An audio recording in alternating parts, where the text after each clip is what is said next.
Hi friends, I'm Error Slayer. Today I'll show you how to check grammar in Microsoft Word. I will show you two different methods. If you are ready, let's get started. The first method is the simplest. A red warning line appears under misspelled words. You can automatically correct your misspelled words by right-clicking on that word. Second method. Open the Review tab from the top. Click Spelling and Grammar in the top left. As you can see, a tab has opened on the right. You can also open this tab by pressing the F7 key. You can correct your grammar and spelling incorrects one by one from here.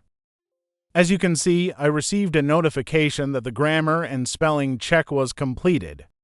I hope you found this tutorial on how to check grammar and spelling in Microsoft Word helpful. If so, please subscribe to the Error Slayer YouTube channel and like the video. Have a good day.